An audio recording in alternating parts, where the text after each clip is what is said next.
સત રાધે કૃષ્ણ રાધે શ્યામ ધર્મમ ચર સત્યમ વદ.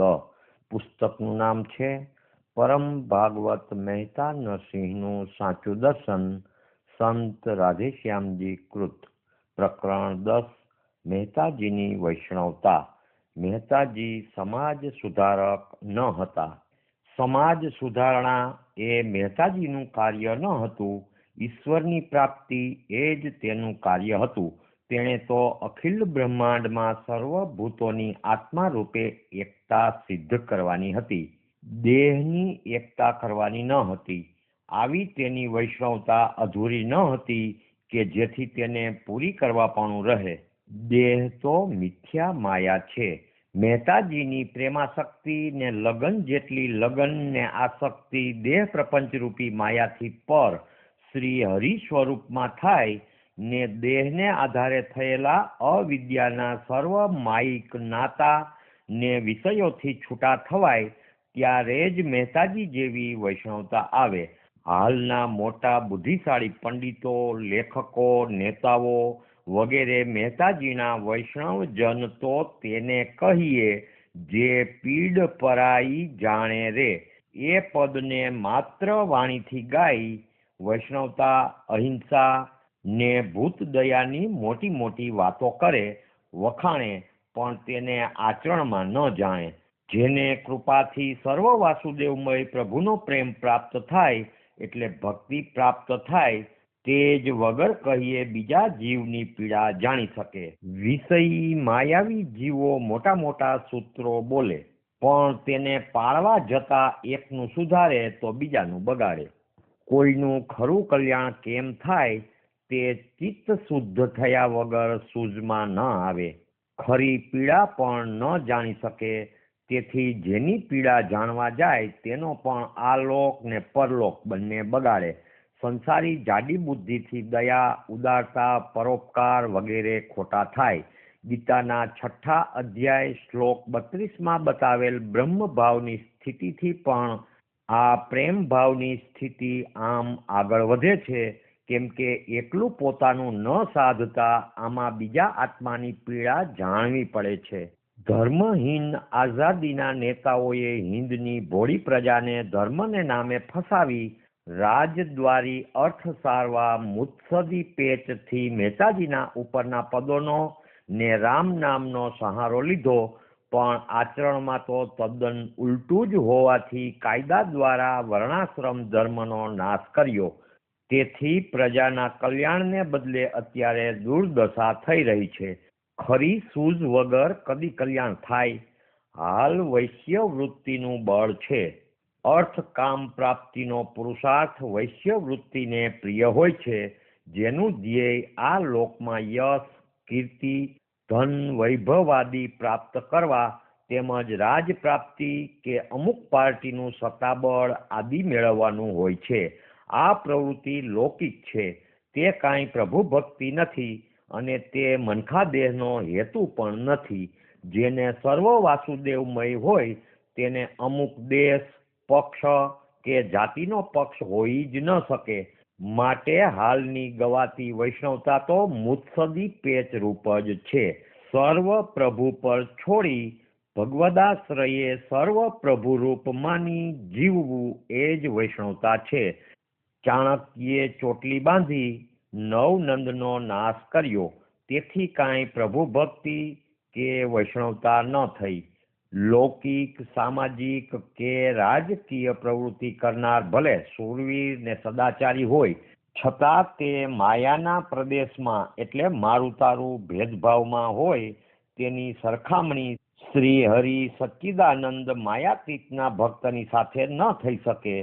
અવિદ્યા એટલે દેહના નામ, રૂપ ને પદવીના પ્રપંચ અને વિદ્યા એટલે સર્વ આત્મરૂપ બ્રહ્મ વિદ્યા એ બંને સામસામી દિશામાં છે.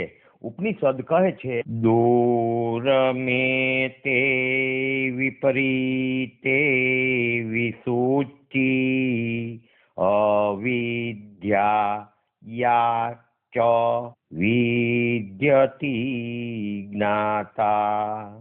એટલે વિદ્યા ને અવિદ્યાની ગતિ એકબીજાથી તદ્દન ઉલટી દિશામાં છે. ન સાંપરાયઃ પ્રતિભાતિ બાલમ પ્રમાદ્યંતમ વીતમોહેન મૂઢમ. એટલે ધનાદિક અર્થના મોહમાં ખરો રસ્તો ભૂલી મૂઢ થયેલા અજ્ઞાનીને પરલોક દેખાતો જ નથી. તેથી વારંવાર જમની જાળમાં પડે છે. મહેતાજીની હારમાં મીરા, ગૌરાંગ, સુરશ્યામાદિ સિવાય બીજા કોઈને ન મૂકી શકાય.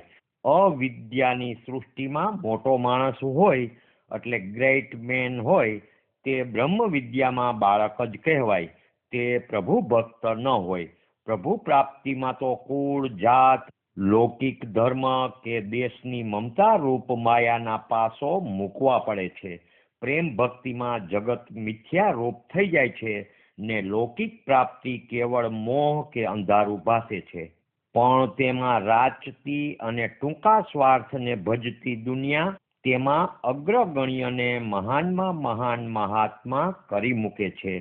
પણ માયાતીત પ્રભુને ભજનાર મારા તારાથી મુક્ત નિરપેક્ષ સંતોને દુનિયા લેખામાં જ ગણતી નથી. તેથી ખરી સૂઝ આવતી નથી ને દુઃખ ભોગવે છે.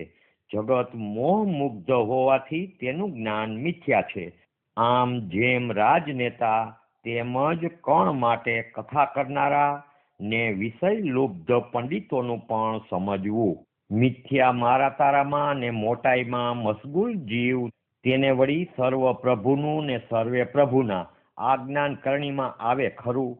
મહેતાજીને સ્ત્રી પુત્રાદિક એ પ્રભુના હતા. એમાં તેને મમત્વ ન હતું. બીજાને તેમ હોય છે. મમતા એ મોટી આભડછેટ છે. તે છે ત્યાં સુધી ધર્મ સેવવો જ જોઈએ. આજકાલ પ્લેટફોર્મ ગજાવવા ને છાપા ચિતરવામાં વૈષ્ણવતા છે. બાકી દુઃખીની ખરી પીડ કોણ જાણે છે? ખરી પીડ તો હરિના દાસો ને દાનશીલ સખી ગૃહસ્થો જાણે અને તે ગુપ્ત રીતે હોય. જેને લૌકિક અર્થકામની પ્રાપ્તિ, રાજ પ્રાપ્તિ, દુન્યવી પ્રપંચ કે લોક સંસર્ગનો વિચાર પણ ન આવે કે તેવી પ્રવૃત્તિ ન કરી શકે. જેની વૈષ્ણવતા સર્વમાં એક આત્મા ને સકળ બ્રહ્મમય જોઈ કરણીથી ચેતનની એકતા દર્શાવવાની હોય છે. એટલે દેહની એકતા નહીં પણ ચેતનની એકતા દર્શાવવાની હોય છે. તેવા વિતરાગી મહાત્મા સંત ભક્તો જ સંપૂર્ણ અહિંસા સેવી શકે. બાકી અત્યારે સર્વત્ર હિંસાનું જ તાંડવ ખેલાઈ રહ્યું છે.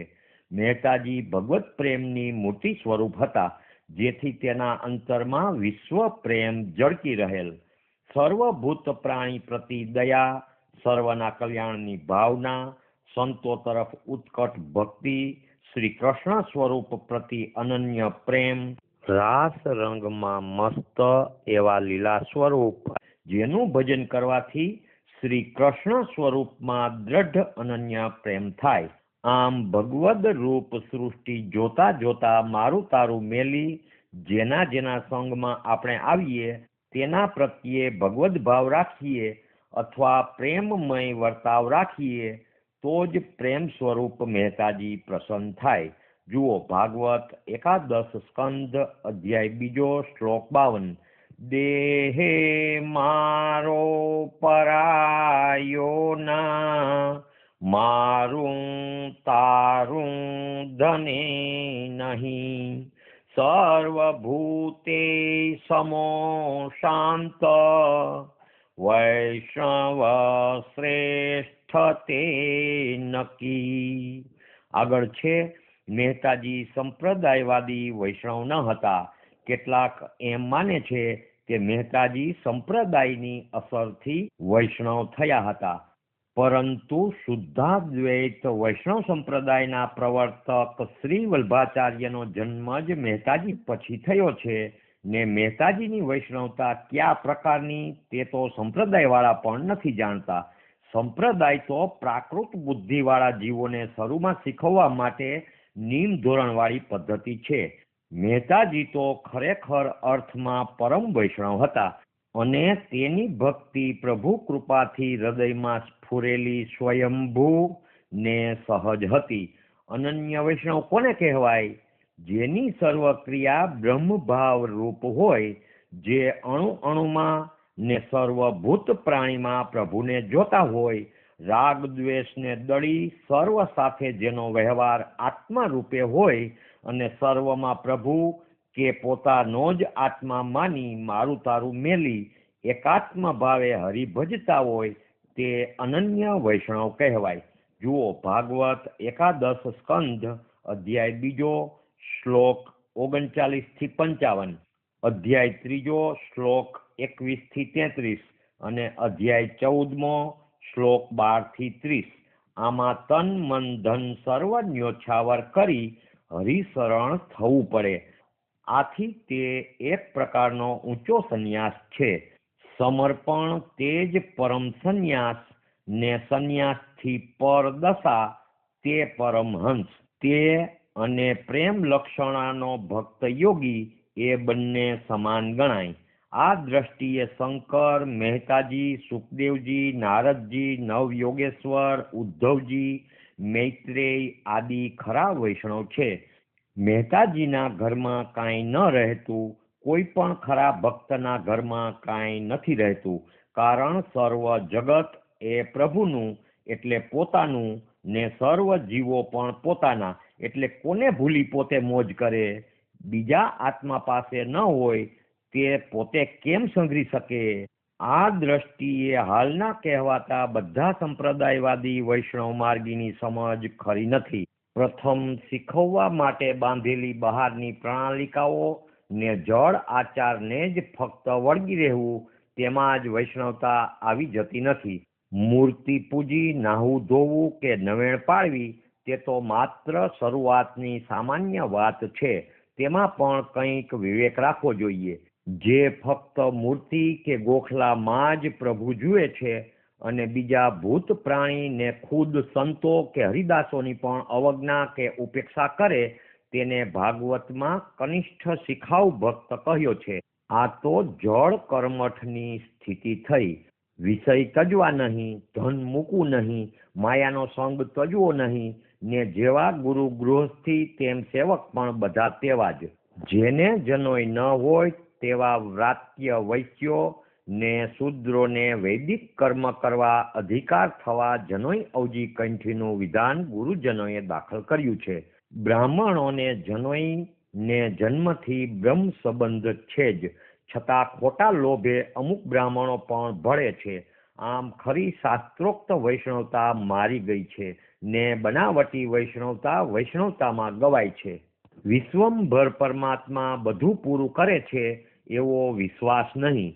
તેથી મારું તારું, હિસાબ ગણતરી ને લેખાની સંકુચિત દ્રષ્ટિથી દુકાનદારી વધી છે ને પ્રભુ ભાવનો એટલે ભગવદ ભાવ કે ભૂત દયાનો સમૂળો નાશ દેખાય છે. પરિણામે વાળાવાળી બાંધી બેઠેલા સંપ્રદાયોમાં અંધકાર ને જડતા વ્યાપી ગયા છે. ચિત્ત સુધી થઈ અંતરપલટો ન થાય ત્યાં સુધી કેવળ બહારની કંઠી આદિની દીક્ષાથી કે ભગવા વેશથી કોઈ વૈષ્ણવ, સંન્યાસી કે અવધૂત થઈ શકતા નથી. અંતર શુદ્ધિ પૂરેપૂરી થાય ત્યારે તમામ વ્યવહાર, વર્તન, ક્રિયાકર્મ બધે ધર્મ પ્રમાણે આચરણ થાય. ત્યારબાદ પારાવાર ભૂતદયા ને સર્વમાં પોતાના પ્રભુ માની બ્રહ્મ ભાવથી વર્તી જાણે ત્યારે જ વૈષ્ણવ, ભગવદીય કે જ્ઞાની કહેવાય. ભાગવતકાર શ્રી કૃષ્ણ મુખે ઉદ્ધવજીને એકાદશ સ્કંદના 29મા અધ્યાયમાં કહે છે કે જ્ઞાન દ્રષ્ટિ ધરી આમ સર્વે પ્રાણી પદાર્થને મારા રૂપ ગણી સૌને સત્કારે બુદ્ધિમાન હે પ્રભુ એક ભજી જાણે સર્વત્ર બ્રહ્મ દ્રષ્ટિથી આજ્ઞાને ટળતા સંશે વિરામે સર્વ કર્મથી, વાક મન કર્મથી રાખે, સૌ ભૂતે મુજ ભાવને, ઉપાયો સર્વમાં માન્યો, શ્રેષ્ઠ ઉપાય આજ છે. મહેતાજી સર્વ માયાથી પર જઈ આદિ શંકરાચાર્યના નિર્વાણ દશક પ્રમાણે શિવરૂપ થઈ શ્યામ પ્રેમને ભજ્યા ને શિવ શ્યામની એકતા રૂપ વૈષ્ણવતા બતાવી. મહેતાજીએ પ્રભુના નામ પર સર્વ ન્યોછાવર કર્યું હતું, પણ અત્યારે તો વૈષ્ણવતાની મોટી વાતો કરનારા પોતાના લાખમાંથી કે હજારમાંથી પોતાની જ્ઞાતિના કે બીજા ઓછી આવકવાળા દુઃખી આત્માઓ માટે પ્રભુ પ્રેમ ખાતર પણ કંઈ આપતા નથી. તેમ ધર્મ પ્રમાણે દેવા જોગ પાત્ર મળે તો તેને પણ કંઈ આપતા નથી. પોતે તો વગડાવાળી બંગલાઓ બાંધે છે, પણ આ સામાન્ય પ્રજા માટે ભાડે દેવાના સાદા મકાન પણ બાંધતા નથી. તેમ ગૌચર ને ખેતી રોકી લે છે. સર્વ દેહો પ્રભુના મંદિર રૂપ નહીં માનતા, કેવળ બહારથી એક સંસ્થા ઊભી કરી તેટલામાં જ પ્રભુ માનવા, એ કેવળ તમો ગુણ છે. મહેતાજીએ જેવી રીતે હરિજન શબ્દ કેવળ સર્વસ્વ અર્પણ થયેલા હરિભક્ત માટે જ વાપર્યો છે, તેવી જ રીતે વૈષ્ણવ મુજને વહાલા રે વગેરેમાં વૈષ્ણવ શબ્દ પણ સર્વત્ર પ્રભુ રૂપ જોનારા કેવળ બ્રહ્મપરાયણ વિતરાગી માટે જ વાપર્યો છે, સંપ્રદાયિક દીક્ષાવાળા માટે નહીં. પણ જેમ આજે બધા અંત્યજ હરિજન કહેવાય છે, તેમ ચેતન આત્માનો તિરસ્કાર કરી કેવળ મૂર્તિને જ પૂજનારા કનિષ્ઠ કોટીના કાગબગા ને ગીધ વૃત્તિથી જીવનારા ગમે તેવા આચરણ ને કર્મવાળા માયાદાસો કેવળ કંઠી બાંધી પોતાને વૈષ્ણવ કે હરિભક્ત કહેવરાવે છે, તે વિડંબના જ છે. વૈષ્ણવોની નાત ન હોય, અંતર પલટાથી સહજ સ્થિતિ થતા કોક જ વૈષ્ણવ થાય. સર્વભૂત પર દયા પ્રેમ, આત્મભાવ, ચેતન આત્મા રૂપે એકતા, સર્વને પોતપોતાની જાત પ્રમાણે ખાનપાન, વસ્ત્ર આદિ જરૂરિયાતની વસ્તુઓ પ્રેમપૂર્વક આપવી, આમ યથા યોગ્ય સર્વનું સ્વાસ્થ્ય ને યોગક્ષેમ જળવાય તેવો ફૂટી નીકળતો આત્મભાવ, તે સાચી વૈષ્ણવતા. આ હિસાબે સાંપ્રદાયિક ને મહેતાજીની વૈષ્ણવતામાં ઘણો ફેર છે, બેહુદું અંતર છે. શંકર ભજી શંકર રૂપ થાય ત્યારે જ ખરી વૈષ્ણવતા આવે. શ્રી કૃષ્ણચંદ્ર દેવ કી જય, દ્વારિકાધીશ કી જય, રણછોડરાય કી જય, ભક્તવીર નરસિંહ રામ મહારાજ કી જય, સદગુરુદેવ કી જય. રાધે શ્યામ, રાધે શ્યામ.